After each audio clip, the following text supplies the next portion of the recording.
ये डेजिटेशन दूसरे तरीके से बना हुआ है और इसमें नगरीकरण के प्रभाव को देखा। ये विषय सूची थी और इसके फर्स्ट चैप्टर में प्रस्तावना से लेकर और इंट्रोडक्शन वगैरह इसमें सब कुछ समझाया गया है कि क्या इसका अर्थ होता है और क्या नहीं। और उसके बाद इसी में तथ्य संकलन को भी दिया गया है चैप्टर फर्स्ट में ही।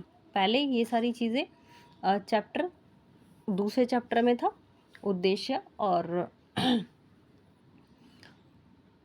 डेटा कलेक्शन मतलब कौन कौन सी टेक्निक ली गई, और एरिया ऑफ स्टडी अलग चैप्टर में था। लेकिन इसमें फर्स्ट चैप्टर में ही पहले इंट्रोडक्शन में सारा कुछ समझा दिया गया, उसके बाद तथ्य संकलन इसी चैप्टर में फर्स्ट में ही आ गया। वर्तमान अध्ययन एक विवरणात्मक अध्ययन है। अध्ययन का उद्देश्य ग्रामीण संपर्क के परिणाम स्वरूप ग्रामीण सामुदायिक जीवन में उत्पन्न होने वाले परिवर्तनों का अन्वेषण करना है। इस उद्देश्य की पूर्ति के लिए नगर के समीपवर्ती ग्राम को चुना जाना आवश्यक है, जिसकी स्थिति इस प्रकार की हो जो ग्रामीण नगरीय क्षेत्र के निकट हो, ताकि नगरीय विशेषताओं और उसका प्रभाव को आत्मसात करने की संभावना हो।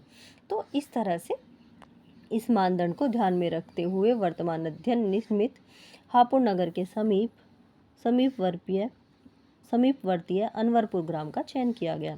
ठीक है, तो कौन सी इसमें एरिया ऑफ स्टडी ली गई और कितने लोगों का अध्ययन किया गया। इस ग्राम का चयन का उद्देश्य से किया गया कि ग्रामीण समुदाय पर नगरीकरण के क्या प्रभाव पड़ रहे हैं, कि कितनी मात्रा में इसका मूल्यांकन किया जा सके। सूचनादाताओं का चयन करने हेतु गांव में रहने वाले व्यक्तियों की विस्तृत सूचियां मतदाता सूचियों से प्राप्त की गई। उन सूचियों में से देव निर्दर्शन प्रणाली के आधार पर अनवरपुर ग्राम सभा से 40 सूचनादाताओं का चयन किया गया। तो इस तरह से ये फर्स्ट चैप्टर में ही दे दिया। और यहाँ पर एरिया जो अध्ययन पद्धति है इसका उपयोग किया गया, तो ये भी इसी में बता दिया गया।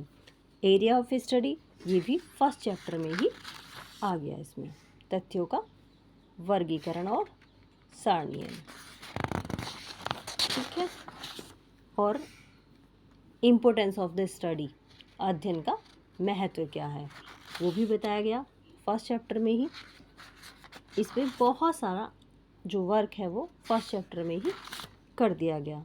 और सेकंड चैप्टर से इन्होंने क्या किया, जो क्वेश्चन थे, मेन उद्देश्य थे, उनको लिया। तो अगली वीडियो में हम बनाएंगे चैप्टर 2 के बारे में।